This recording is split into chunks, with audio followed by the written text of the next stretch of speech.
Hey guys, welcome to another Real Talk this week. This time with just me and Nick.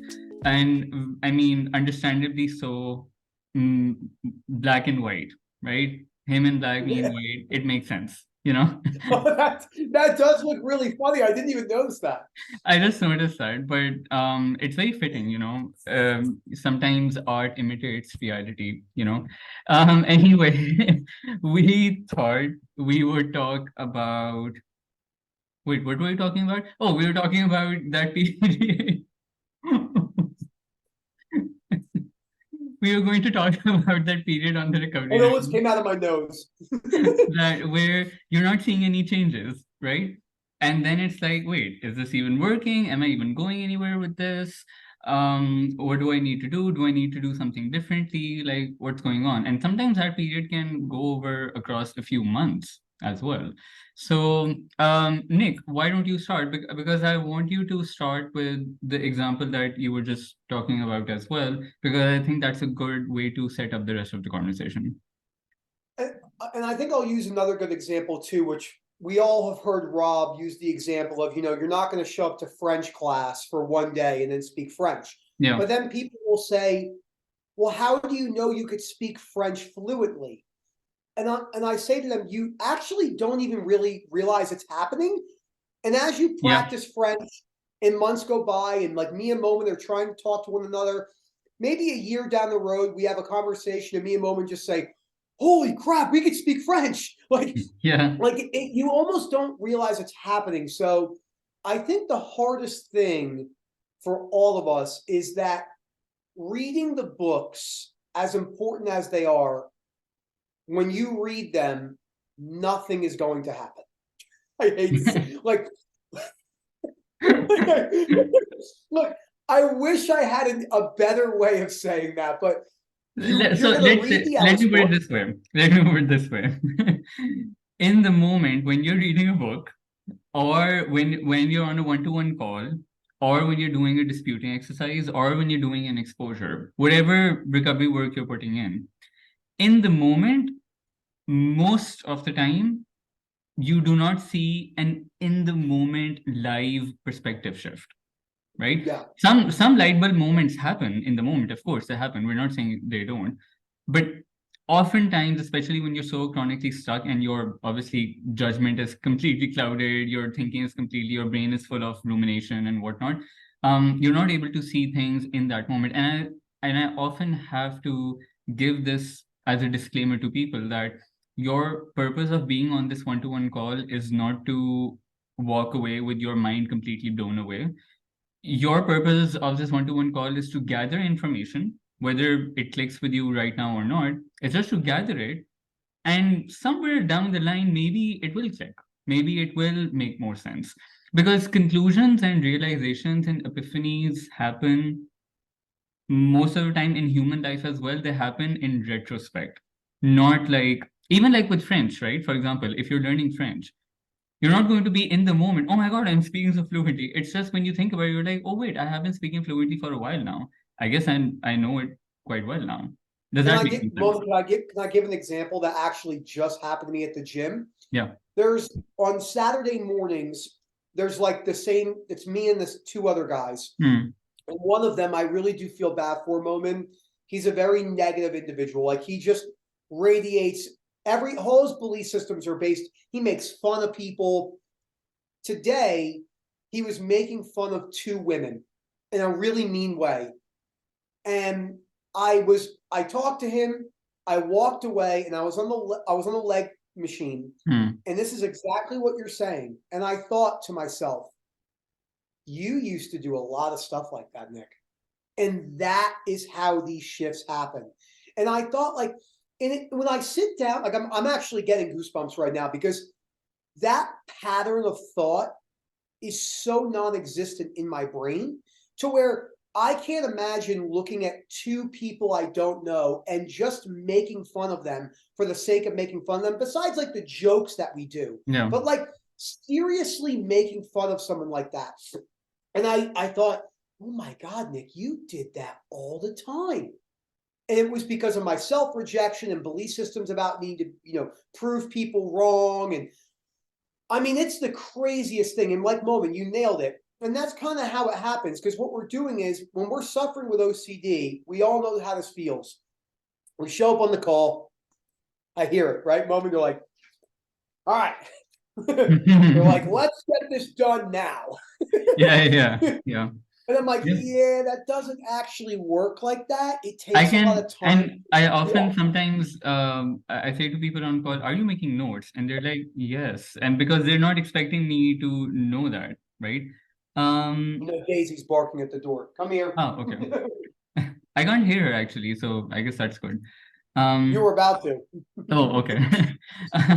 Um, and they're not expecting me to know that somehow. They're like, yes, I am making notes.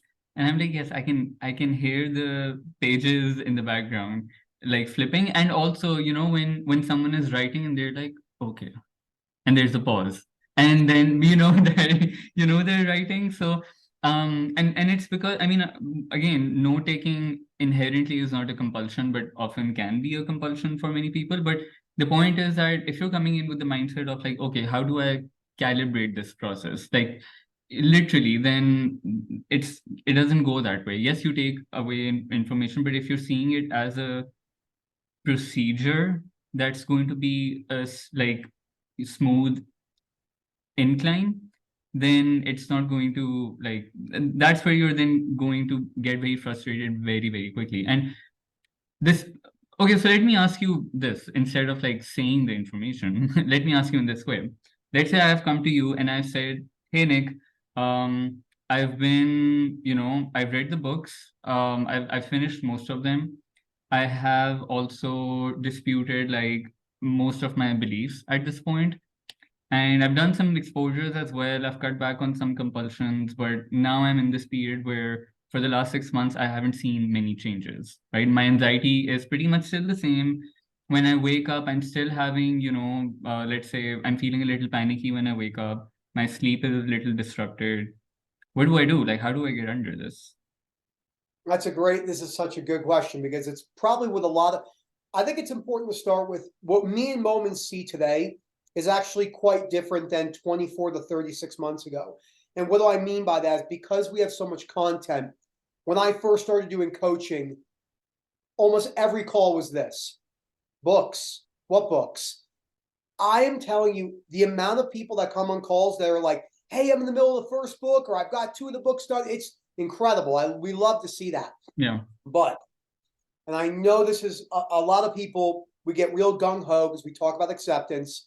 But I say, well, wait a second. You know, you can't, you got to be realistic about your compulsions. And I wish I had another way to say it, because they say that they'll go, I've read all the books, I do this. And then I say word for word, awesome. Now let's talk about your compulsions. And it's almost as if they get taken aback, where they say, no, why that? And I'm like, well, as I always say, your behaviors instill your beliefs. So the alcoholism example is the easiest one. Hey, Nick, I really want I want to feel better. No problem. What's your belief? I understand that I have a lot of rejection fears and I've been masking it with alcohol.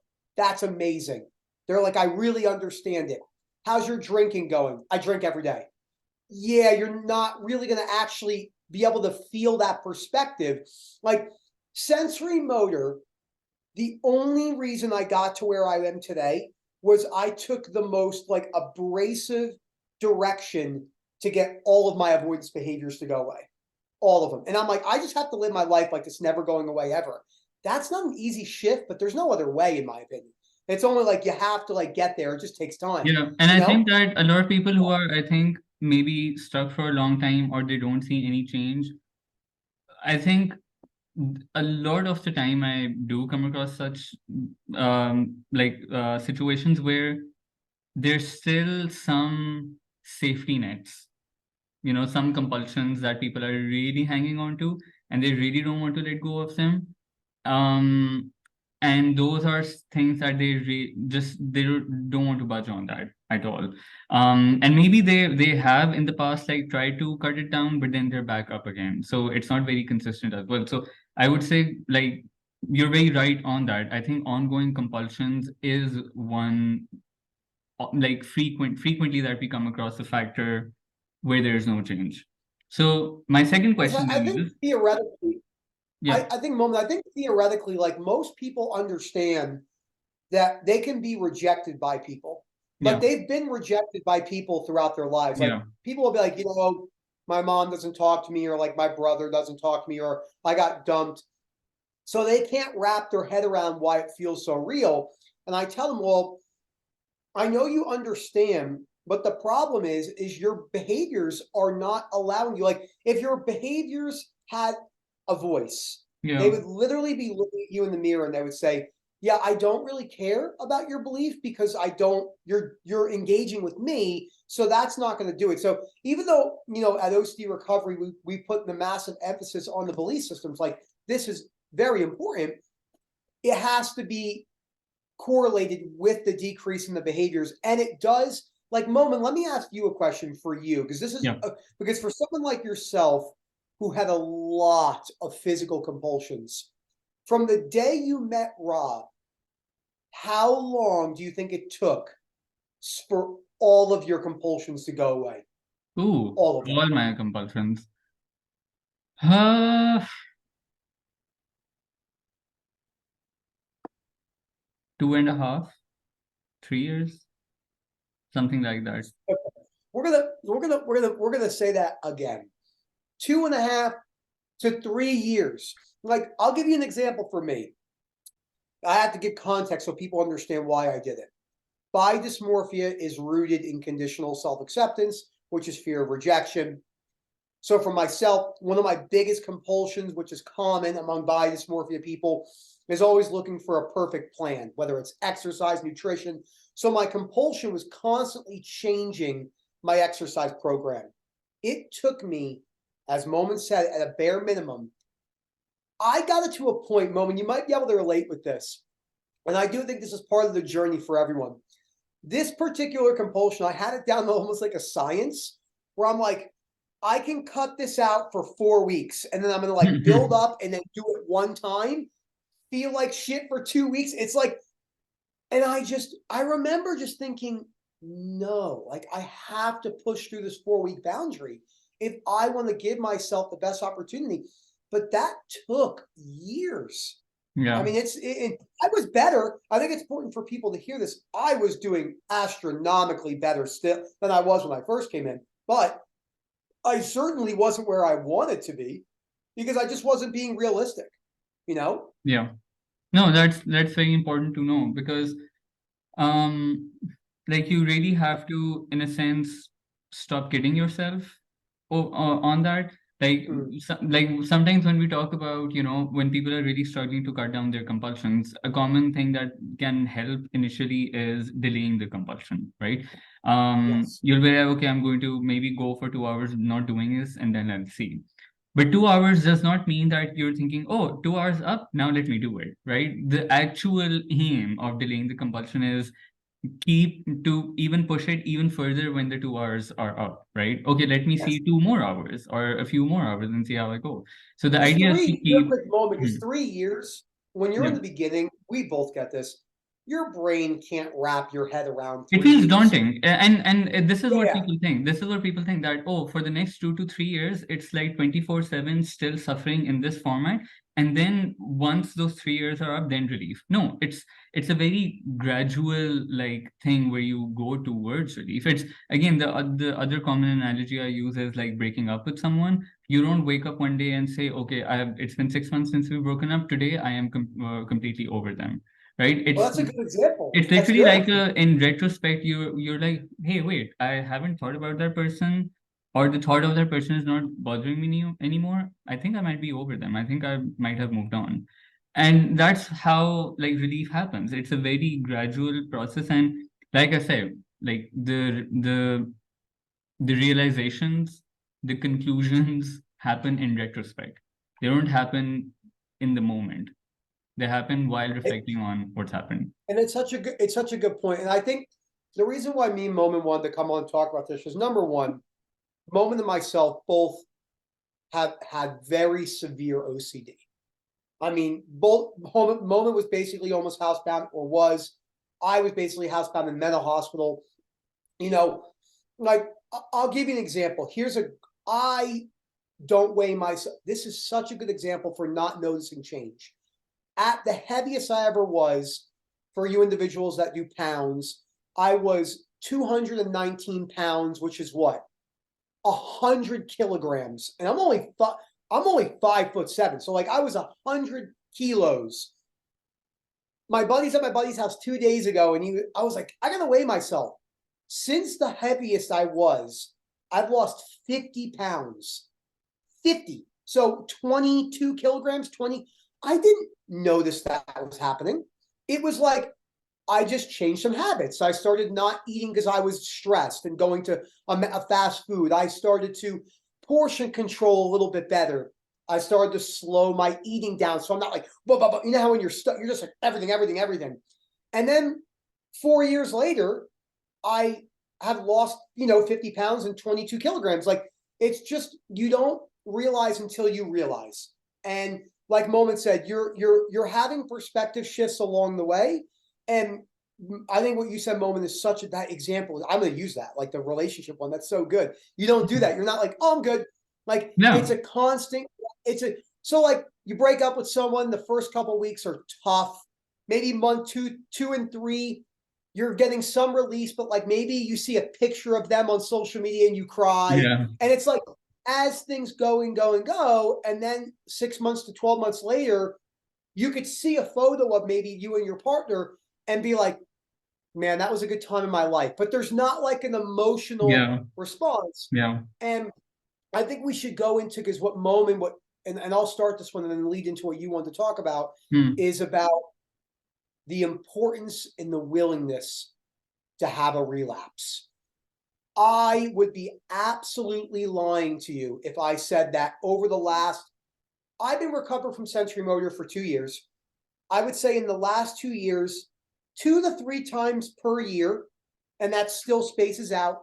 Maybe for a minute or two, I've had little hits of sensory motor, kind of like come in, because it's a primary theme. Just how maybe you've probably at times maybe felt the contamination.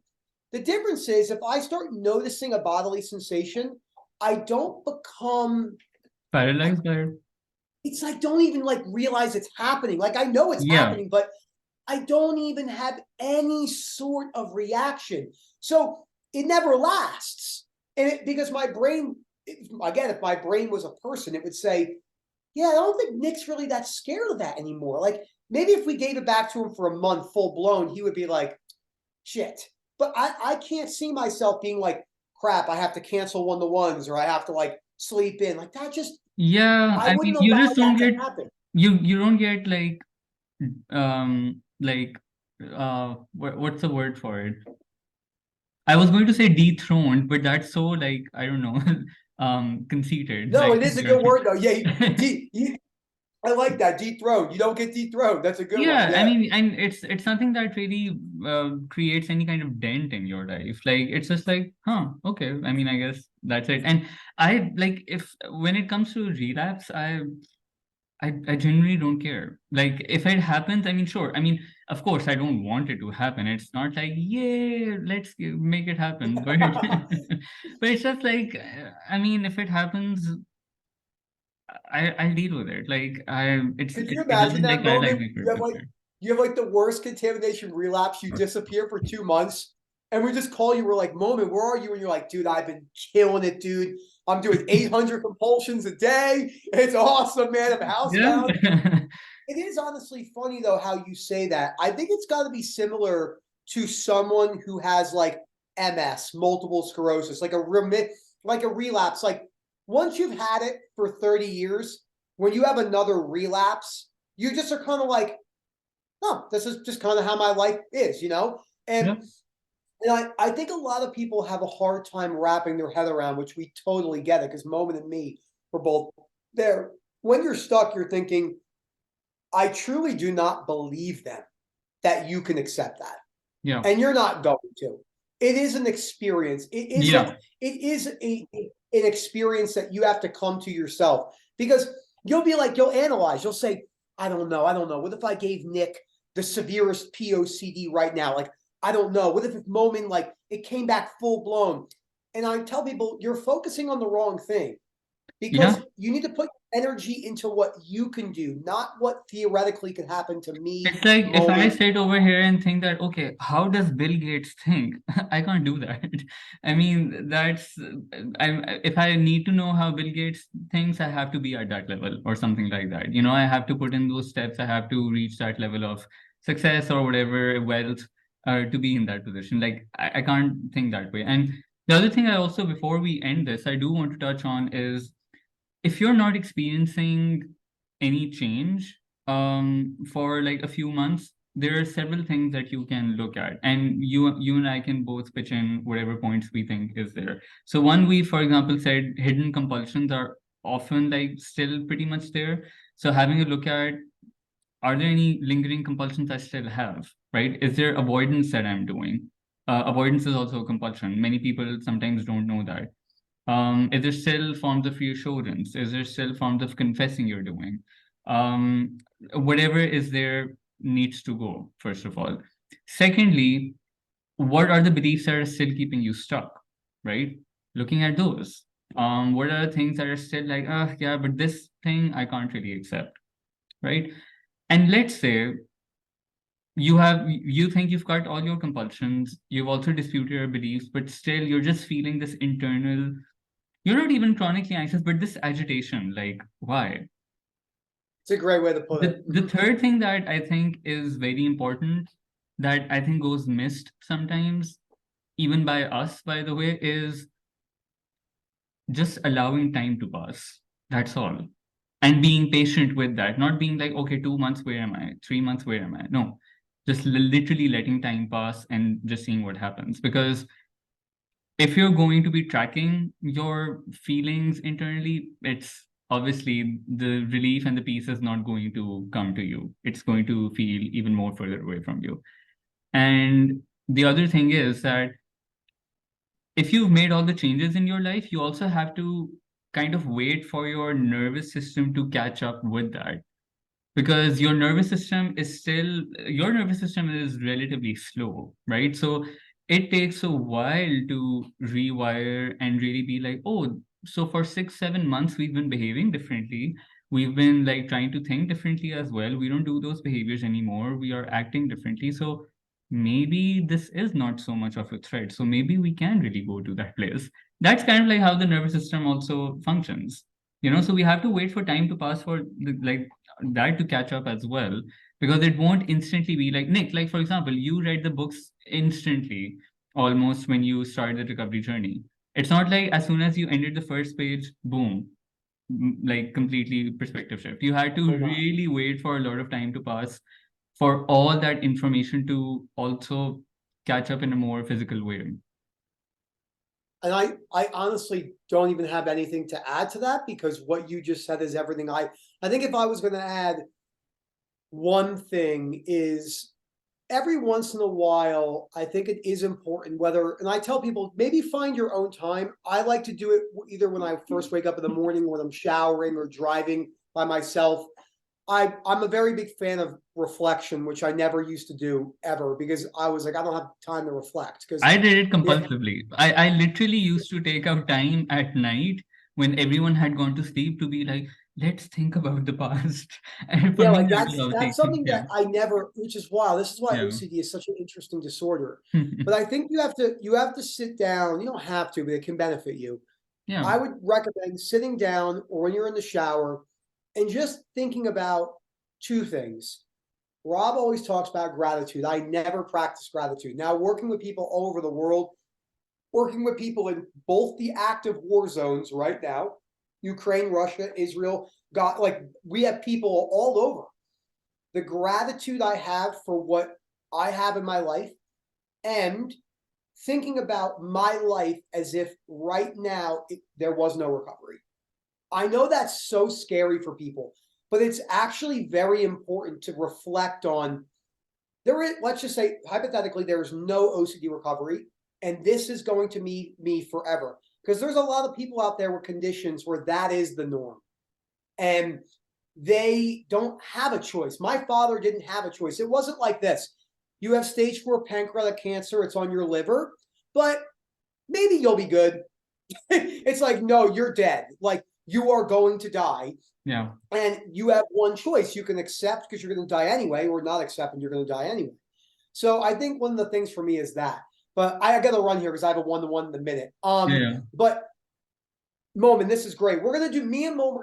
We should plan Moment like this time at least once a month, if you can, would be Yeah. great because I think it's really good. I'm down for even twice a month as well. I'm okay with that too. We need to make sure that our ultimate goal is to get nobody seeing Rob. No one. I want him gone. I need him out of my life forever. And the aim is also for the other real talk to completely combust, like for that to end. I mean, this is the actual Yeah, OG real absolutely. talk. We don't need Sam, Gemma, Elliot. We don't need any of them. Throw Like, them they're all in a just ditch. That's amazing. Guys, it was a pleasure. Moment, always a pleasure. Yeah, Great all seeing right. you. You look good, by the way, Moment. I'm liking this. I want that. Send me one of those. Yeah, it's available on your end, by the way. It's very comfortable and I think you'll enjoy it. I love it. Moment, always a pleasure, my friend. See you later, guys. Bye.